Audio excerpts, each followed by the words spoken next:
I'm sensing manatili kang introvert. So we have the gift in either way.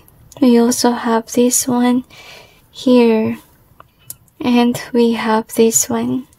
So, I'm sensing na may parating sa inyo pero ilihim nyo kung sa dumating na yung blessing. Kasi kapag nabanggit nyo to sa iba, baka gawin nila is gawin kang stuck para hindi mo makuha si gift. Kaya yung gift natin ay naka in either way. We also have this one in either way. Yung iba sa inyo yung parating maybe ay lover. That's why it's in either way. We also have this one. And we got the joke. We also have this, okay? So, I'm sensing na may mga tao na nagtatry na bulihin ka. Okay? I feel na ibang cases dito is with regards sa love life. Kasi with the gift being here, I feel like it's kinda like a false hope.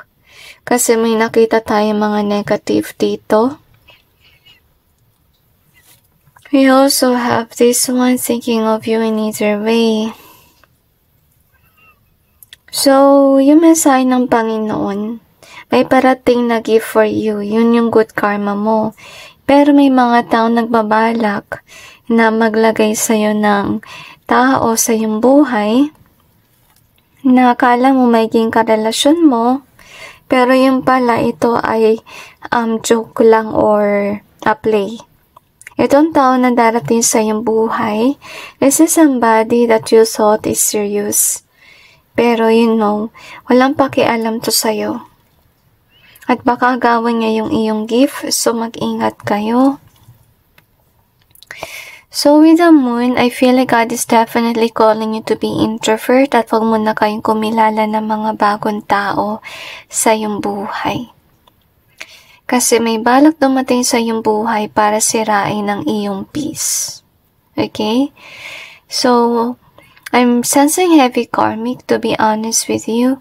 Pero kung may dumating man tao, make sure na I'm sensing na iwasan nyo talaga.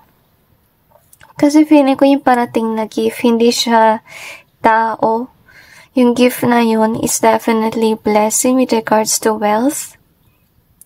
So, mag-ingat kayo. Okay? So, anyway, that's it guys with regards to your reading. I just hope this may give you some insight and awareness about your situation. And God bless all of you.